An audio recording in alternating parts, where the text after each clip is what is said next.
Sir ఇప్పుడు junior NTR విషయానికొస్తే ఆయన కావాలనే మ్యాడ్ స్క్వేర్ ప్రమోషన్స్‌కొచ్చాడా? నెక్స్ట్ నెల్సన్ డైరెక్షన్‌లో ఏమైనా చేయబోతున్నాడా? ఎలా ఉండబోతుంది ఈ cinema? First of all all of sudden junior NTR గారు రావడం. మ్యాడ్ స్క్వేర్‌ని ప్రమోట్ చేయడం జరిగింది. అవునవును. అయితే ఏంటంటే ఇది మ్యాడ్ స్క్వేర్ అనేది అది హైలీ సక్సెస్‌ఫుల్ వెంచర్ ప్రాజెక్ట్. హ్మ్. హ్మ్. సో ఎవరైనా సరే ఒక సక్సెస్‌ఫుల్ పీపుల్ ఉన్నప్పుడు హ్మ్. దాన్ని నెక్స్ట్ లెవెల్‌కి తీసుకొని వెళ్ళాలి అంటే హ్మ్.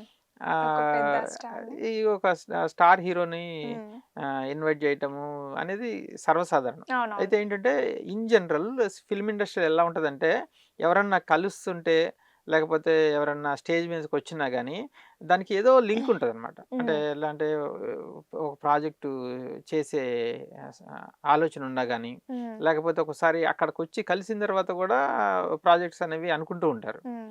సో, వాళ్ళ మధ్యున్న రిలేషన్ తోటి మన జూనియర్ ఎన్టీఆర్ గారు మాట్లాడే విధానం చూస్తే వంశీ అని చెప్పేసి ఏకవచనంతోటి ఆయన పిలవడం జరిగింది. పిలవడం జరుగుతుంది. అంటే హ్మ్. వాళ్ళిద్దరూ అంత క్లోజ్ అని చెప్పి మనకి అర్థమవుతుంది. అవునవును. సో, మ్యాడ్ స్క్వేర్ గురించి కూడా విపరీతంగా ఆయన వాళ్ళ బామర్ది ఉన్నారు గదా! యాహ్! యాహ్! అందులో. యాహ్! హ్మ్. బాగా పొగడటము ఇవన్నీ హ్మ్. జరిగాయి. అయితే అవును. ఈ ప్రాసెస్‌లో ఏంటంటే వంశీ తోటి నేను హ్మ్. Next project. నెక్స్ట్ ప్రాజెక్ట్ ఉంటది. ఇప్పటి వరకు ఆయన సుఖపడ్డాడు. అంటే హ్మ్. Almost all are hit films. అవును. మీరు ఆయనయి గనుక చూస్తే హ్మ్. ఆహ్, 'లక్కీ భాస్కర్' ఇంతకుముందు అవును. 'డాకు 'డాక్ మహారాజ్'. మహారాజ్' హ్మ్. ఓకే. ఇలాంటి అంటే పెద్ద పెద్ద ఫిల్మ్స్ అన్నీ గూడా ఆహ్, నాగవంశి తను ప్రొడ్యూస్ చేశారు. చేస్తున్నారు. హ్మ్. 'సూర్యదేవర నాగవంశి' అనుకుంటా. హ్మ్. ఓకే. హ్మ్.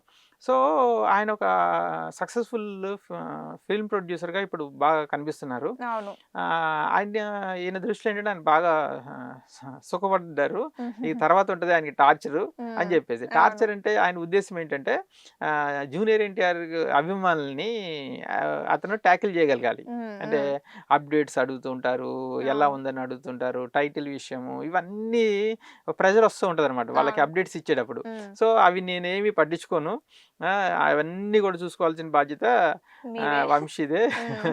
ఓకే. ఆ టార్చర్ మీరే బేర్ జేయండి హ్మ్. అని చాలా సరదాగా హ్మ్. చెప్పడం జరిగింది. ఇప్పుడు hmm. Coming to the Nelson direction దగ్గరికొస్తే ఓకే. తను 'జైలర్' 'బీస్ట్', అవును. 'జైలర్' చేయటం జరిగింది. అంటే ఏంటి అక్కడ సూపర్ స్టార్స్‌ని తమిళనాడులో సూపర్ స్టార్స్‌ని హ్మ్. అతను డైరెక్ట్ చేశారు. డైరెక్ట్ జేయడం జరిగింది. సో, హ్మ్. అంత ఆ స్కేల్‌లో అంత ఓ రేంజ్‌లో హ్మ్. ఆయనకి ఆల్రెడీ కేపబిలిటీ ఉంది. ఇది పాన్ ఇండియా మూవీ అనుకోవచ్చా? యాహ్! 100% హ్మ్. జూనియర్ ఎన్టీఆర్ పెట్టుకున్న తర్వాత ఇప్పుడు హ్మ్. పాన్ ఇండియా చేయకపోతే హ్మ్. బడ్జెట్ అనేది రికవర్ కాదు. అవును. ఓకే. ఆ స్కేలు ఎప్పుడు గూడా ఎలా ఉంటదంటే ఒక రేంజ్‌కెళ్తే అక్కడే స్టేబుల్‌గా అవ్వకోకుండా అక్కడి నుంచి నెక్స్ట్ లెవెల్ ప్రయత్నాలు చేస్తూ ఉంటారు. అవును. సో, అలా ఇప్పుడు జూనియర్ ఎన్టీఆర్ మనకి 'ట్రిపుల్ ఆర్' ద్వారా మనకి మొత్తం వరల్డ్ అంతా హ్మ్. తెలుసు. ఇండివిడ్యుయల్‌గా ఇతని కేపబిలిటీ నార్త్ వాళ్ళు అడుగుతూనే ఉంటారు. ఏదైనా డేట్స్ కోసము అవునవును. సెపరేట్‌గా. హ్మ్. బట్ హౌవెవర్ 'ట్రిపుల్ ఆర్' తోటి రాజమౌళి డైరెక్షన్‌లో అది మొత్తం ప్రపంచం మొత్తం జూనియర్ ఎన్టీఆర్ ఆల్రెడీ క్రేజ్ తెలుసు. తెచ్చుకున్నారు. అవును. ఓకే అండి. హ్మ్. సో, నెల్సన్ తీసుకునే విధానం చూస్తే ఇప్పుడు హ్మ్. ఒకవేళ ఇప్పుడు 'జైలర్ 2' తీసుకుంటే కొంతమంది మల్టీ స్టార్ ఫిల్మ్ అది. హ్మ్.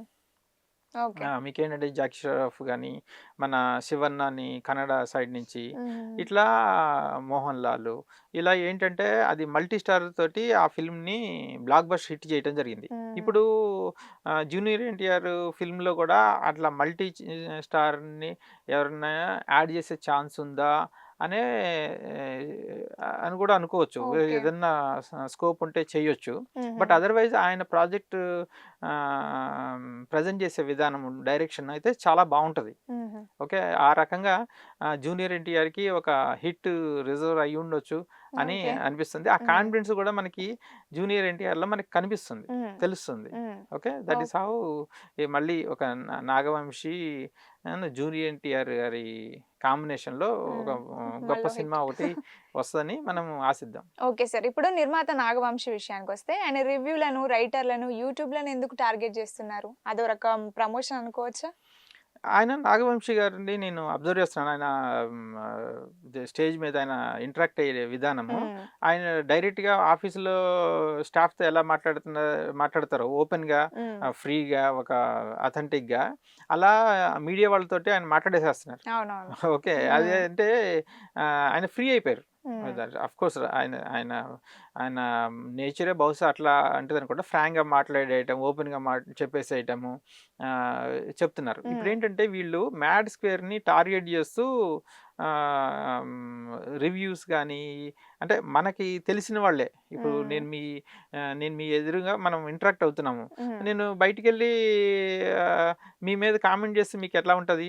సో మీడియా వాళ్ళందరూ ఆ ప్రొడ్యూసర్స్కి తెలిసిన వాళ్ళే. అయినా కానీ ఒక మూవీని పట్టుకొని టార్గెట్ చేస్తుంటే హర్ట్ అవుతాం జరుగుతుంది. ఆయన పాయింట్ ఏంటంటే ప్రొడ్యూసర్స్, సినిమాలు, మీడియా అని రెండు కూడా కో ఎగ్జిస్ట్ అయ్యి ఉండాలి. మేము లేకపోతే మీరు లేరు, మీరు లేకపోతే మేము లేవు. మేము ఇంటర్వ్యూలు కనుక ఇవ్వకపోతే మీకు యూట్యూబ్ ఛానల్స్ కానీ, టీవీ ఛానల్స్ కానీ ఆ ప్రోగ్రామ్స్ ఎలా వస్తాయి? అలాగే మీరు లేకపోతే మాకు ప్రచారం ఎట్లా అవుతుంది? ఇద్దరు కో ఎగ్జిస్టింగ్ అవుతూ ఉండాలి. సో సినిమాని కిల్ చేయొద్దు అంటారు. ఓకే, మీరు రివ్యూ రాయండి, బాగుంటే బాగుందని రాయండి, బాగోలేకపోతే బాగా రాయండి. ఆయన మెయిన్ పాయింట్ ఏంటంటే మ్యాడ్ స్క్వేర్ అనేది ఆడియన్స్ యాక్సెప్ట్ చేశారు, మీకేంటి ప్రాబ్లం? మీరు ఎందుకు టార్గెట్ చేసి దాన్ని కిల్ చేయడానికి ట్రై చేస్తారు? ఇప్పుడు రాబిన్ హుడ్కి జనాలు వెళ్ళకపోవటం కారణంగా అది మీకు హిట్ అయింది, లేదంటే ఇది హిట్ సినిమా కాదని చెప్పేసి అని ఒక కంపారిజన్ చేశారు. సో పబ్లిక్ ఆడియన్స్ తెలీదా ఏ సినిమా చూడాలన్నది? మీరెవరు చెప్పడానికి? బాగుంటే చూస్తారు, బాగోలేకపోతే చూడరు. ఓకే, ఆ సినిమా బాగలేదు కాబట్టి ఇది చూసారని చెప్పేసి కంపారిజన్ కరెక్ట్ కాదు. ఓకే, మీరు అసలు మీ రివ్యూ ఎవరు అడిగారు? మీ రివ్యూని ఎవరు పట్టించుకుంటారు? మీకు అవసరం. ఆయన ఏ స్టేజ్కి వెళ్ళారంటే నెక్స్ట్ నన్ను బైకాట్ చేసేయండి నా సినిమాల్ని, నాకు తెలుసు ఎట్లా నేను ప్రమోట్ చేసుకోగలుగుతాను, జనాలకి రీచ్ అవ్వడం అనేది. అంటే అంత కాన్ఫిడెన్స్లో ఆయన మాట్లాడడం జరిగింది. ఒక రకంగా ఏంటంటే అది మనమేమి ఒక వార్ లాగాను ప్లస్ ఆయన బాయ్కాట్ చేసేలాగా జరగదు ఇది. ఓకే, బట్ ఒక పర్సన్ బాధ ఏంటనేది చెప్పుకున్నారు. సినిమాని కిల్ చేయొద్దు అనవసరంగా. ముఖ్యంగా పబ్లిక్ యాక్సెప్ట్ చేసినప్పుడు, ఆడియన్స్ యాక్సెప్ట్ చేసినప్పుడు మీరెవరు? ఆడియన్స్ ఎందుకు యాక్సెప్ట్ చేశారనేది యాక్చువల్గా ఇప్పుడు నేనున్నాను అనుకోండి, నేను అనాలిసిస్ చేసినప్పుడు ఏంటంటే నాకంటూ ఏదో పర్సనల్ ఒపీనియన్ ఉంటుంది, నచ్చిందా నచ్చలేదనేది. ప్రేక్షకులు కనుక యాక్సెప్ట్ చేసి అది హిట్ అయింది అనుకోండి, నేను ఎందుకు వాళ్ళు చూస్తున్నారు, ఏమి ఇందులో నచ్చింది, ఎలిమెంట్స్ ఏంటి, ఏవి ఎక్స్క్యూజ్ చేశారు అన్నది నేను ఆలోచించి దాన్ని మనం ప్రజెంట్ చేయటం జరుగుతుంది అనమాట. సో సిమిలర్గా ఆయన కూడా అదే ఎక్స్పెక్ట్ చేస్తున్నారు, సినిమాని కిల్ చేయొద్దు అని ఆయన రిక్వెస్ట్ చేస్తున్నారు. అంటే గట్టిగా ఒక ఇన్స్ట్రక్షన్ అథెంటిక్గా ఇట్లా చెప్తున్నా కానీ అది చెప్పాలంటే రిక్వెస్టే, సినిమాని కిల్ చేయొద్దు.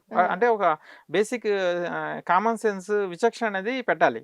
మన సినిమా ఇండస్ట్రీలో ఉంటూ మనమే సినిమాని ఎలా కిల్ చేస్తాము? సో ప్రొడ్యూసర్ సర్వైవ్ కావాలి కదా. ఓకే, ఇది మెయిన్ కన్సర్న్ అనమాట.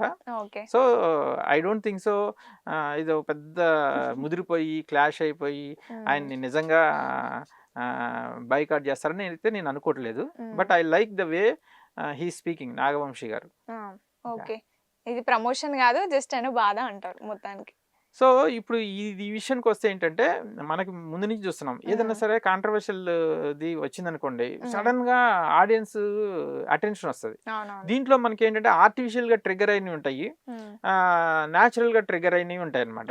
ఇది ఆయన అంటే ఇది ఒకటే కాదు, మనకి ముందు నుంచి ఆయన వే ఆఫ్ టాకింగ్ మనకు తెలుసు కాబట్టి దీన్ని ఆర్టిఫిషియల్ గా ట్రిగర్ చేశారని నేను అనుకోవట్లేదు. ద డిస్కషన్స్ కానీ ఆర్గ్యుమెంట్స్ కనుక చూస్తే అది ఒక న్యాచురల్ గానే ఫ్లేర్ అప్ అయింది అని నేను అనుకుంటున్నాను. Okay sir, thank you very much.